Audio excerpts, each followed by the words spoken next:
For more latest videos and updates, please subscribe our channel and hit the bell icon.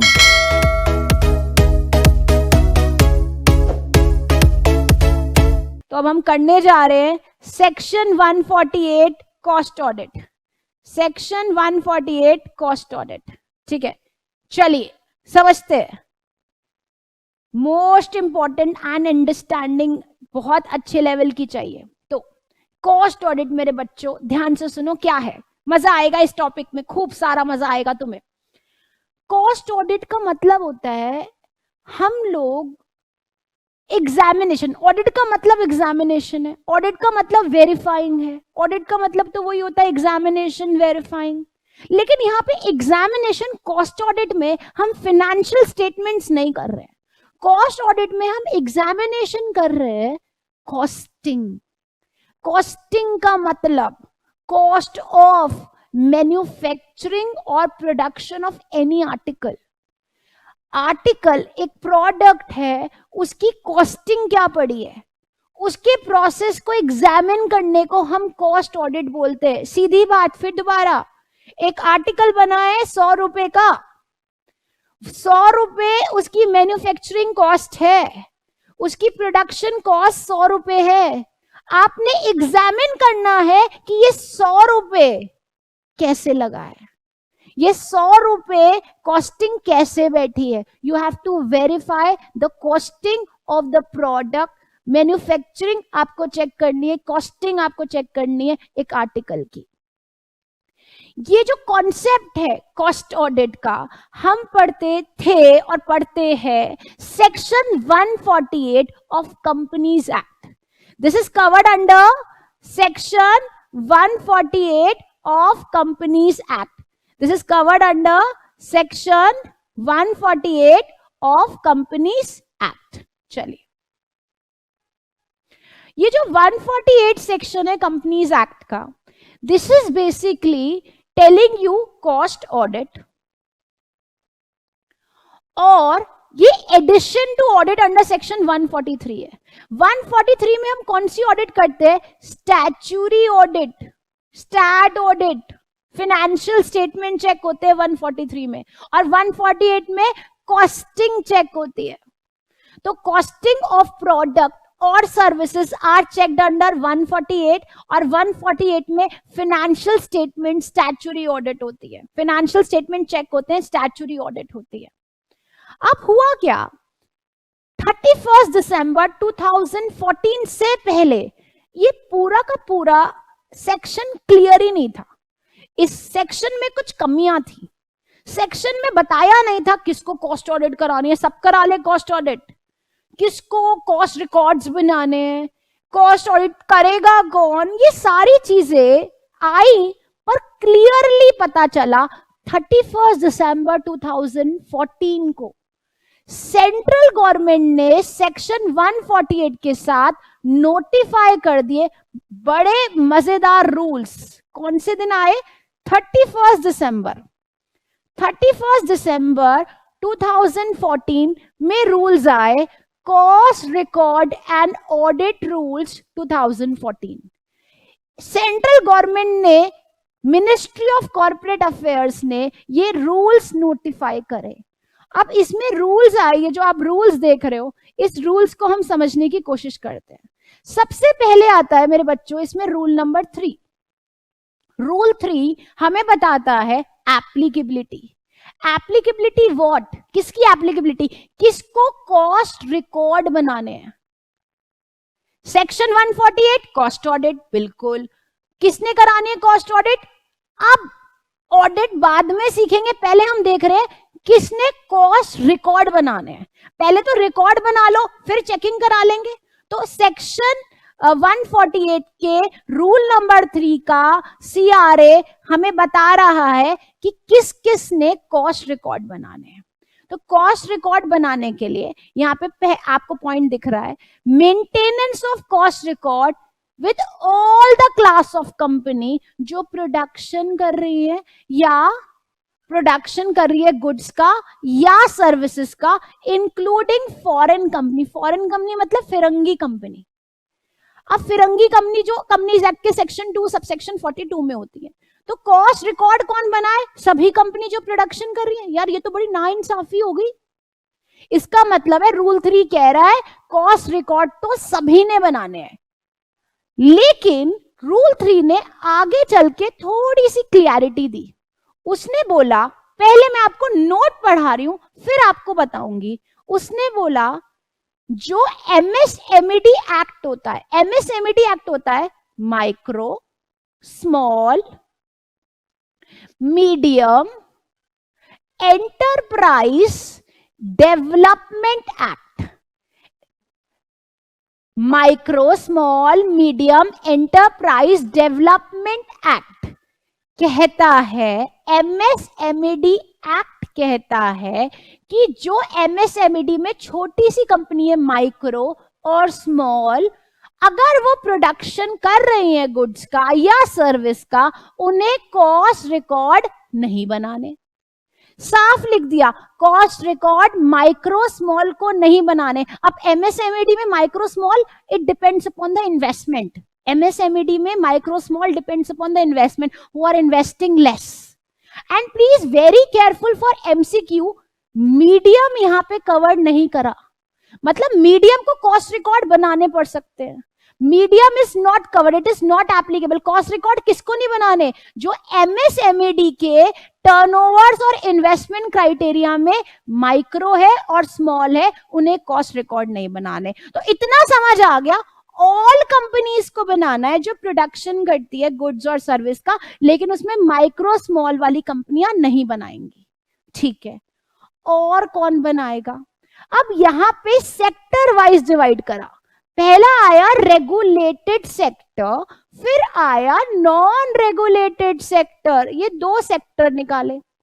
पहले तो बेटा आपके syllabus में ये सेक्टर के एग्जाम्पल डिफाइन करे हुए थे, पर नए स्टडी मटेरियल में रेगुलेटेड सेक्टर के जो एग्जाम्पल्स हैं वो हटा दिए गए हैं और नॉन रेगुलेटेड सेक्टर के एग्जाम्पल्स भी हटा दिए गए हैं। फिर भी मैं बस सिर्फ डिस्कस कर रही हूं कि रेगुलेटेड सेक्टर मींस 2 सेक्टर जो किसी रेगुलेटेड सेक्टर मतलब जैसे कि टेलीकम्युनिकेशन, उस पर रेगुलेट कौन कर रहा है? ट्राई। ऐसे ही मैं बोलूंगी इलेक्ट्रिसिटी को रेगुलेट कौन कर रहा है? Electricity department. नेचुरल गैस को कौन रेगुलेट कर रहा है? The natural gas department. तो रेगुलेटेड सेक्टर में वो आता है जो कोई ना कोई अथॉरिटी उसे रेगुलेट करती है, और नॉन रेगुलेटेड सेक्टर को कोई भी अथॉरिटी रेगुलेट नहीं करती, जैसे कि आर्म्स एंड एम्युनिशन, जैसे कि टर्बोजेट्स, जैसे कि टी, जैसे कि कॉफी। वहां पे कोई नॉन रेगुलेटेड सेक्टर में कोई रेगुलेटेड अथॉरिटी नहीं है। मैंने एग्जाम्पल बता दिए आपके। एग्जाम्पल हो गया टी, कॉफी, टर्बोजेट्स। यहां पे मैंने एग्जाम्पल दिए टेलीकॉम, यहां पे एग्जाम्पल दिए electricity. These are the example of regulated sector and these are the example of non regulated sector. So if the company who is doing production of services and goods belongs to regulated sector, the turnover should be 35 crore or more for making the cost records, for maintenance of cost records. And in the non-regulated sector also, the turnover should be 35 crore or more for making the cost records. तो rule 3 clearly क्या कह रहा है? I hope आप सबको समझ आ गया। हम पढ़ रहे हैं कॉस्ट ऑडिट। कॉस्ट ऑडिट क्या है? कॉस्टिंग चेक करना, कॉस्टिंग एग्जामिन करना। कौन सा सेक्शन? 148। चलो, सीजी ने ऑर्डर पास कर दिया, ठीक है। कौन से रूल बताए? Cost record and audit rules 31 दिसंबर को आए। इसमें रूल नंबर 3 था जो क्या बता रहा है? Applicability for maintenance of cost record. किसने बनाना है? भाई सभी कंपनियों ने बनाना है जो प्रोडक्शन कर रही है। पर इसमें किसको नहीं बनाना? MSMED में आने वाली माइक्रो स्मॉल को नहीं बनाना। और किसको बनाना है? रेगुलेटेड सेक्टर को बनाना है जिसकी टर्नओवर 35 करोड़ और मोर है, और नॉन रेगुलेटेड सेक्टर को बनाना है जिसकी टर्नओवर 35 करोड़ और मोर है। मतलब मैम जिनकी टर्नओवर रेगुलेटेड सेक्टर में 35 करोड़ से कम की है उन्हें रिकॉर्ड नहीं बनाने। जिनकी overall turnover non regulated sector में 35 करोड़ से कम है उन्हें कॉस्ट रिकॉर्ड नहीं बनाने। तो आई होप किसको नहीं बनाने, माइक्रो को, स्मॉल को और 35 करोड़ से कम टर्नओवर वाली कंपनियों को कॉस्ट रिकॉर्ड नहीं बनाने। ठीक है जी, तो हमें रूल 3 क्लियर हुआ और मेरे बच्चों हम आप आगे रूल पे चल रहे हैं। अब अगला रूल 4 से पहले ही मैं आपको रूल 5 कराऊंगी। चलिए, रूल 5 क्या कह रहा है? Rule 5 of cost record and audit rules. Cost record, C मतलब cost record and audit rules. Rule 5 कह रहा है मेंटेनेंस ऑफ कॉस्ट रिकॉर्ड कहां बनने चाहिए? हर कंपनी को बनाने हैं जिसपे ये एप्लीकेबल है। एप्लीकेबिलिटी आपने कहां पढ़ी है? रूल 3 पे। जिस पे एप्लीकेबल है हर कंपनी को बनाने हैं, इंक्लूडिंग ऑल ब्रांचेस ने भी बनाने हैं। हर फाइनेंशियल ईयर के लिए बनाने हैं। और किस फॉर्म में बनाने हैं? फॉर्म का नंबर याद रखो, फॉर्म है CRA1।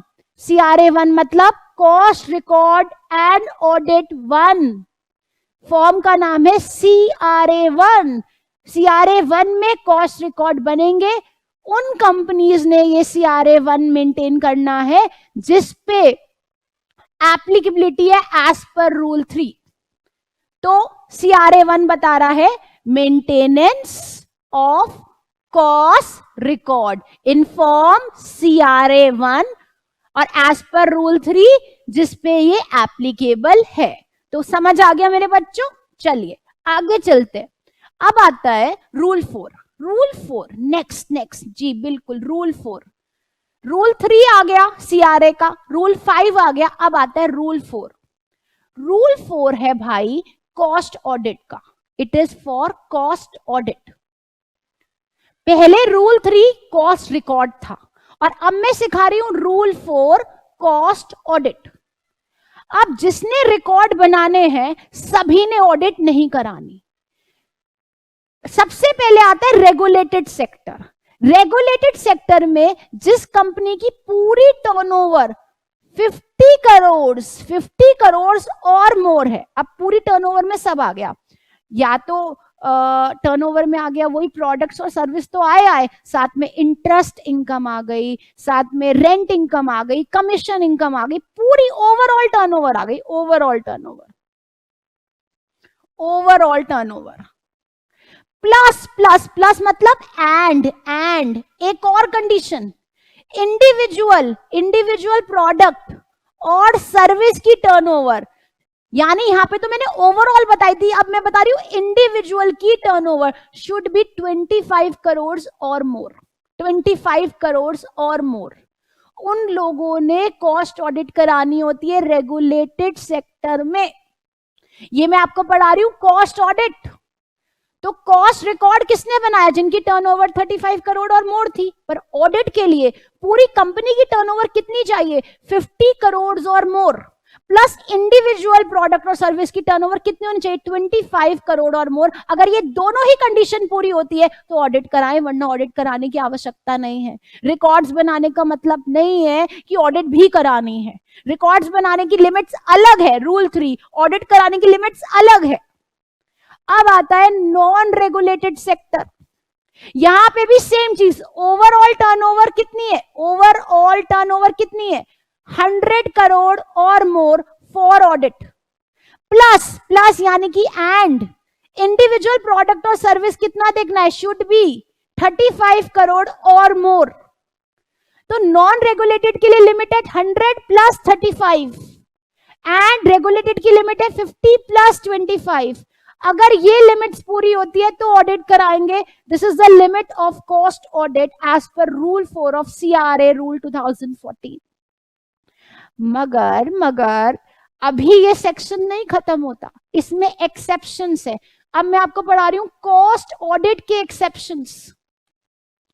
अगर आप स्पेशल इकोनॉमिक जोन में हो और आप कॉस्ट रिकॉर्ड्स बना रहे हो, आप प्रोडक्शन कर रहे हो गुड्स का, सर्विस का, पर और आपकी लिमिट्स बहुत ज्यादा है, कॉस्ट ऑडिट की लिमिट से कहीं ऊपर हो, 200 करोड़ 250 करोड़, इतनी हाई फाई आपकी टर्नओवर्स है, पर आप देश का भला कर रहे हो, आप इकोनॉमिक जोन में हो, स्पेशल इकोनॉमिक जोन में हो, ऑडिट नहीं करानी। SEZ की टर्नओवर चाहे ऑडिट की लिमिट को तोड़ मोड़ रही हो, पर ऑडिट नहीं करानी, देश का भला है, SEZ है।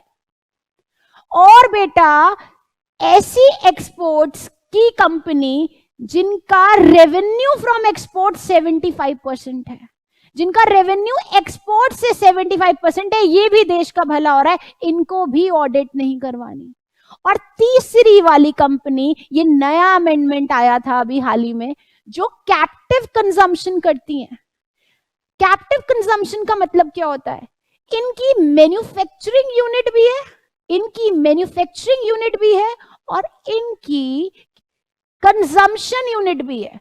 मतलब एक ऐसी यूनिट जो इलेक्ट्रिसिटी बनाती है, वो मैन्युफैक्चरिंग भी खुद करती है और कंजम्पशन भी खुद करती है, मैन्युफैक्चरिंग भी खुद और कंजम्पशन भी खुद, वहां पे भी कॉस्ट ऑडिट नहीं करानी।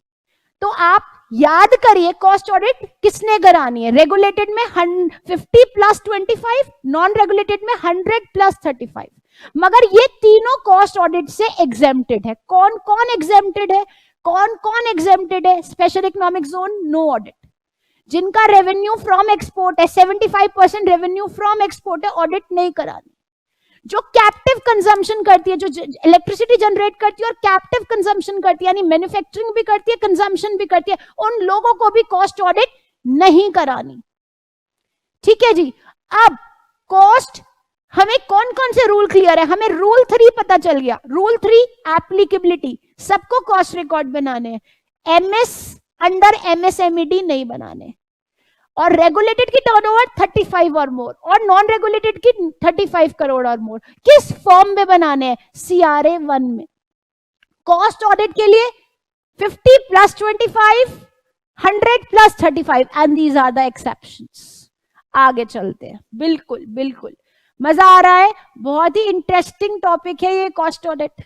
चलिए, नोट नंबर 1, कॉस्ट अकाउंटेंट को अपॉइंट कौन करता है? देखो, मैंने आपको अब तक स्टैट्यूटरी ऑडिट सिखाई है, कंपनी ऑडिट सिखाई है, फाइनेंशियल स्टेटमेंट ऑडिट सिखाई है। वहां पे अपॉइंटमेंट कौन करता है? Share holders, members. पर यहां पे कॉस्ट ऑडिटर को अपॉइंट कौन करेगा? Board of directors. वहां मेंबर्स, यहां BOD। अच्छा, वहां पे रेम्युनरेशन कौन फिक्स करता है? मेंबर्स। यहां पे रेम्युनरेशन मेंबर्स फिक्स करेंगे। तो अपॉइंटमेंट BOD, रेम्युनरेशन मेंबर्स, क्योंकि पैसा तो मेंबर्स की जेब से ही जा रहा है ना, तो रेम्युनरेशन कौन देगा? मेंबर्स। तो रेम्युनरेशन में be determined by the members, and अगर वो चाहे तो ये वाली पावर BOD को दे सकते हैं। मगर रेम्युनरेशन जनरली कौन डिसाइड करेगा? जैसे हमारी स्टैट्यूटरी ऑडिट में था, मेंबर्स, और अपॉइंटमेंट कौन करेगा? BOD। अच्छा, जो पर्सन अपॉइंट हुआ है सेक्शन 139 में, 139 में कौन अपॉइंट होता है? Stat auditor. वो किसको अपॉइंट क्या ऑडिट करता है? Financial statements. अब यहां पे कौन अपॉइंट हो रहा है? Cost auditor. वो क्या ऑडिट करेगा? Cost records. तो जो बंदा स्टैट ऑडिट कर रहा है वो कॉस्ट ऑडिट नहीं कर सकता, ही इज नॉट एलिजिबल। तो stat auditor is not eligible for cost audit. Stat auditor जब फाइनेंशियल स्टेटमेंट चेक करता है तो वो ऑडिटिंग स्टैंडर्ड्स फॉलो करता है, और कॉस्ट ऑडिटर क्या फॉलो करेगा? Cost auditing standards. किसने इशू करे? किसने इशू करे? This cost auditing standards are issued by ICAI in consultation with Cost Accountants of India. In consultation with Cost Accountants of India. ICWA से consultation करने के बाद ये कॉस्ट ऑडिटिंग स्टैंडर्ड्स आते हैं जिसके हिसाब से कॉस्ट ऑडिट होती है। चलिए जी, सिंपल नोट्स थे। हम रूल कौन कौन से कर चुके हैं? 3 एप्लीकेबिलिटी, 4 कॉस्ट ऑडिट, 5 मेंटेनेंस इन CRA 1। अब हम देखने जा रहे हैं रूल नंबर 6। चलो जी मेरे बच्चों, रूल नंबर 6।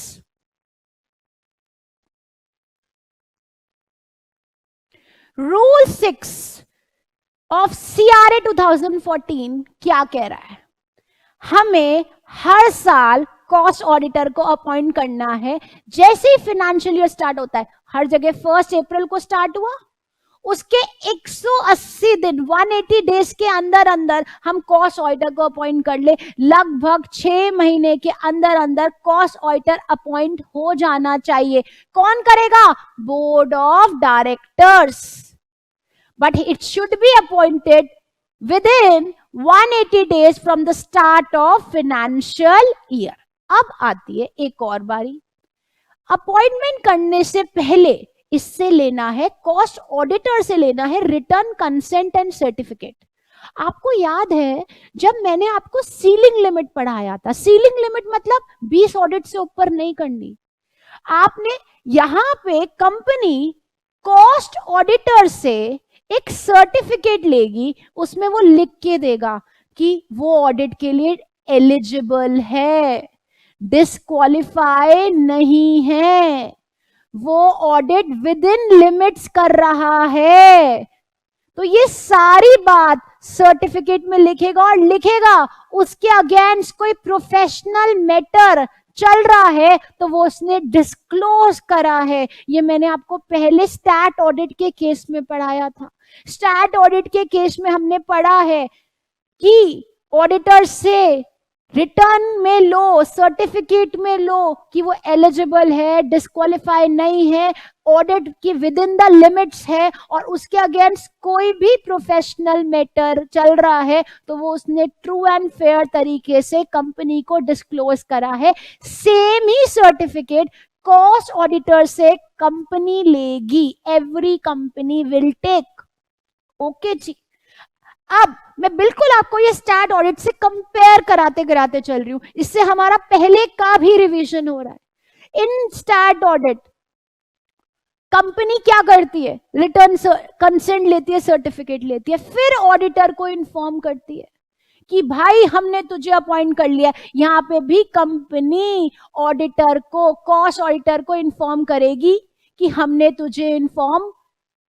तुझे अपॉइंट कर लिया है, ऐसा इन्फॉर्म करेगी after taking the certificate from the cost auditor. अब यही काम नहीं खत्म होता। आपने अभी देखा है ये 2014, ये जो 2014 में ये रूल्स आए हैं, ये कौन लेके आया? सेंट्रल गवर्नमेंट नोटिफाई कर रहा था ये रूल्स।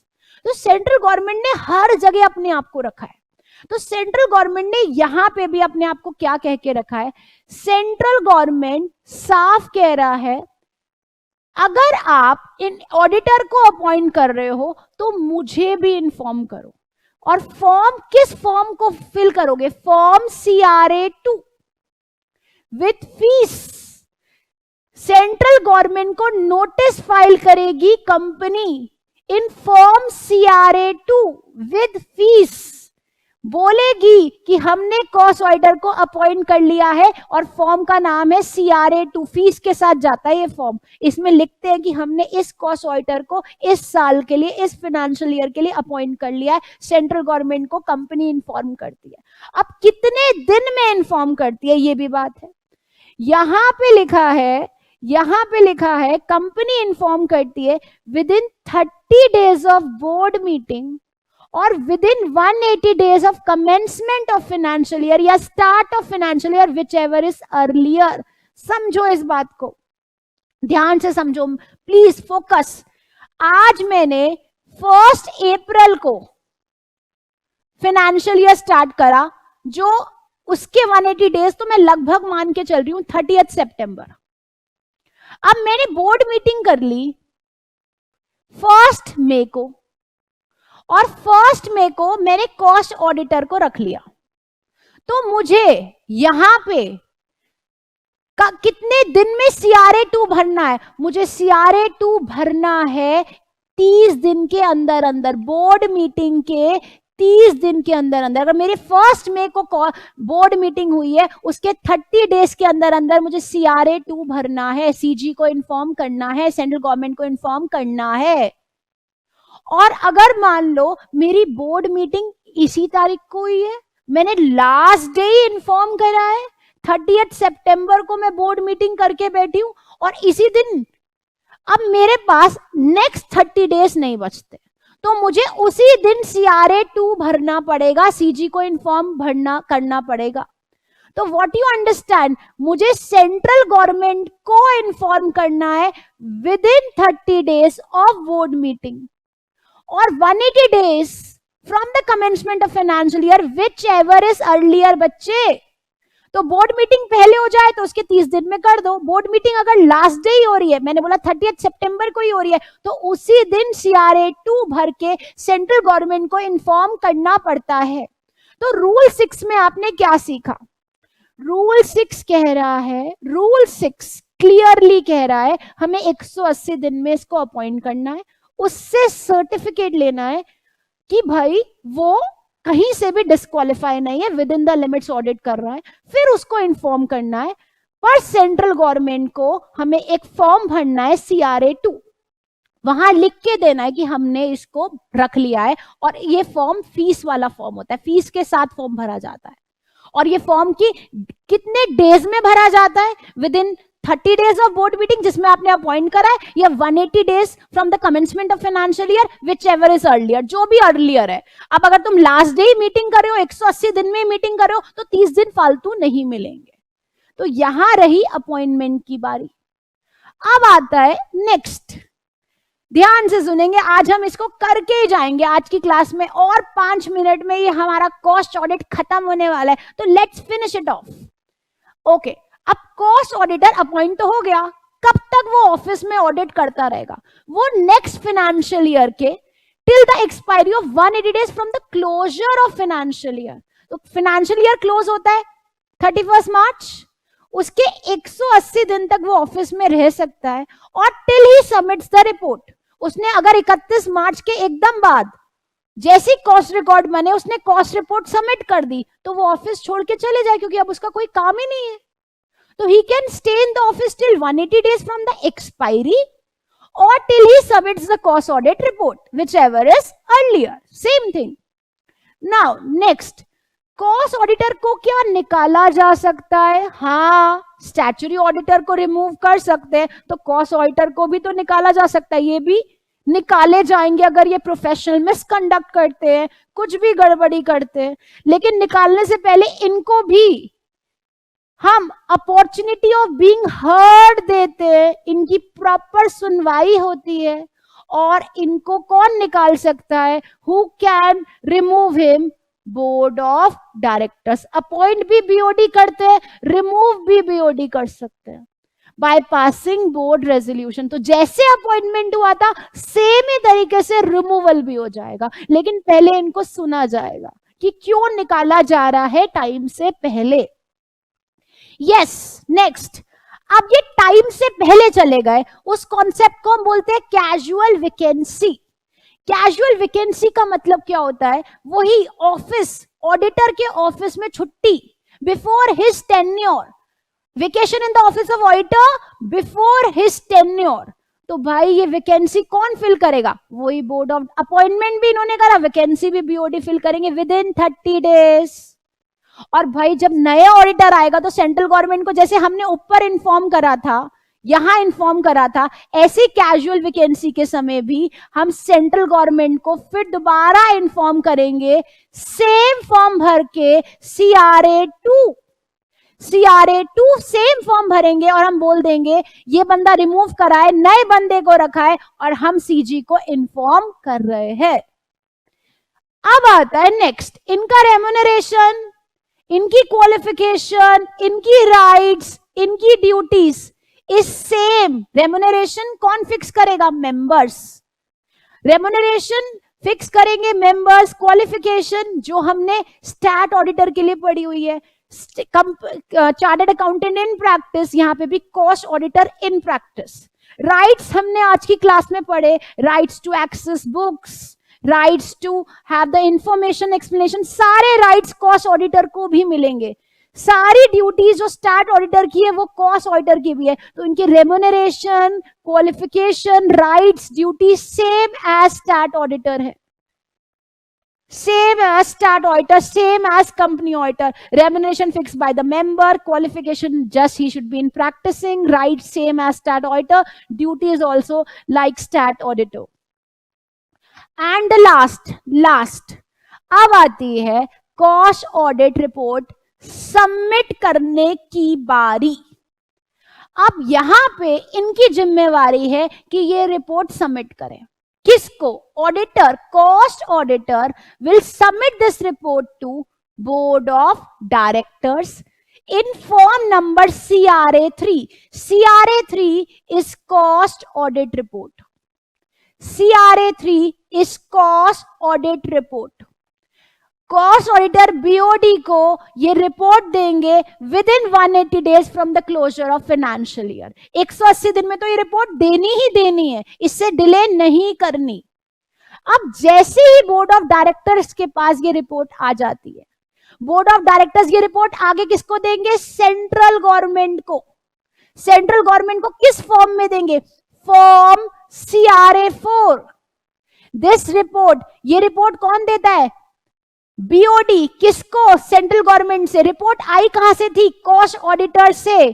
फॉर्म कौन सा था? CRA3। लेकिन जब सेंट्रल गवर्नमेंट ये रिपोर्ट देंगे तो फॉर्म कौन सा होगा? CRA4।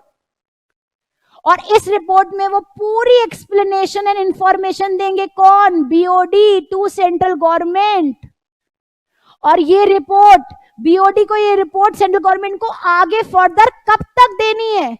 With in 30 days. Within 30 days of receipt of report from cost auditor.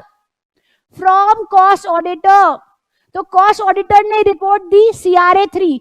तो यहां पे CRA3 लेट सपोज हमारे पास आ गई 30 जून को,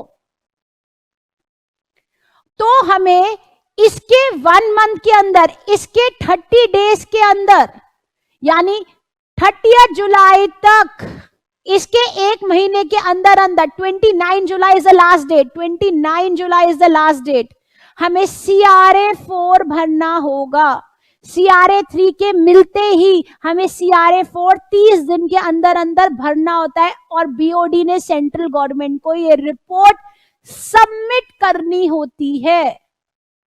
एंड लास्ट, और मैं आपका टाइम नहीं ले रही हूं, लास्ट, अगर जैसे कंपनी का स्टैट ऑडिटर है, उसको कोई फ्रॉड मिलता है, वो रिपोर्ट करता है 143 सबसेक्शन 12 में, जो आप चैप्टर नंबर 5 फ्रॉड में पढ़ते हो। स्टैट ऑडिटर पे फ्रॉड क्या सेक्शन लग रहा है? कॉस्ट ऑडिटर को भी फ्रॉड रिपोर्ट करना होता है सेम सेक्शन में। कॉस्ट ऑडिटर को कोई फ्रॉड मिल जाए, कंपनी में होता हुआ फ्रॉड मिल जाए, तो कॉस्ट ऑडिटर ये फ्रॉड सेंट्रल गवर्नमेंट को इन्फॉर्म करेगा एज पर सेक्शन 143 सबसेक्शन 12। लेकिन 143 सबसेक्शन 12 अभी हमने डिटेल में पढ़ना बाकी है, तो जब हम 143 सबसेक्शन 12 करेंगे तो it is applicable to both stat auditor and cost auditor. तो यहां हमारा बहुत ही इंटरेस्टिंग खत्म होता है कॉस्ट ऑडिट। और इसको लास्ट 1 मिनट में रिकॉल करते हुए आज की क्लास वाइंड अप कर रहे हैं। तो हमने देखा कॉस्ट ऑडिट। कॉस्ट ऑडिट का मतलब क्या बच्चों? Fast, it is a process of what? Examination of checking the manufacturing और प्रोडक्शन की कॉस्टिंग ऑफ एन आर्टिकल। हमें एक आर्टिकल की कॉस्टिंग चेक करनी होती है। सेक्शन 148 में कॉस्ट ऑडिट आई, फिर 31 दिसंबर 2014 को रूल्स आए, cost record and audit rules. इसमें पहले आया रूल नंबर 3। रूल नंबर 3 बता रहा है एप्लीकेबिलिटी, हर क्लास ऑफ कंपनी जो प्रोडक्शन कर रही है गुड्स एंड सर्विसेज का, उन्हें कॉस्ट रिकॉर्ड बनाने, except micro small under MSMED को नहीं बनाने। लेकिन रेगुलेटेड सेक्टर के लिए क्राइटेरिया है, जिनकी टर्नओवर 35 करोड़ और मोर है और जिनकी नॉन रेगुलेटेड सेक्टर में 35 करोड़ और मोर है, उनको कॉस्ट रिकॉर्ड बनाने हैं। और किस फॉर्म में बनाने हैं? CRA1। उसके बाद आता है rule number 4, cost audit. Regulated के लिए 50 + 25, नॉन रेगुलेटेड के लिए 100 + 35। What are the exceptions? Exception, SEZ ने कॉस्ट ऑडिट नहीं करवानी। जिनका रेवेन्यू 75% रेवेन्यू एक्सपोर्ट से, उनको कॉस्ट ऑडिट नहीं करानी। जो कैप्टिव कंजम्पशन वाली इलेक्ट्रिसिटी जनरेशन डिपार्टमेंट है, उनको कॉस्ट ऑडिट नहीं करानी। उसके बाद कॉस्ट ऑडिट करा रहे हो तो इसको अपॉइंट कौन करेगा? बीओडी। कितने दिन में? 180 days from the start of financial year as per rule number 6। और इनको अपॉइंट करेंगे, इनको इन्फॉर्म करेंगे और सीजी को भी इन्फॉर्म करेंगे। फॉर्म का नाम है CRA2। और जैसे ही हम इनको रख लेंगे, कितने दिन में सीजी को इन्फॉर्म करेंगे, 30 डेज ऑफ बोर्ड मीटिंग और 180 days of commencement of financial year, whichever is earlier. और हम इनको रख लेंगे, फॉर्म भर देंगे, फाइनली आएगी सबमिशन की बारी। कॉस्ट ऑडिट रिपोर्ट सबमिट हो जानी चाहिए from the closure of 180 days. Financial year के क्लोज होने के 180 दिन के अंदर अंदर कॉस्ट ऑडिट रिपोर्ट सबमिट हो जानी चाहिए from the auditor to BOD in CRA 3। और फिर बीओडी सीजी को ये रिपोर्ट भेजेंगे इन CRA 4। और बाकी सारे logic, remuneration, rights and duty is same as company auditor. ठीक है जी, I hope it is clear. If it is any doubt regarding the cost audit topic, you can write in the chat window.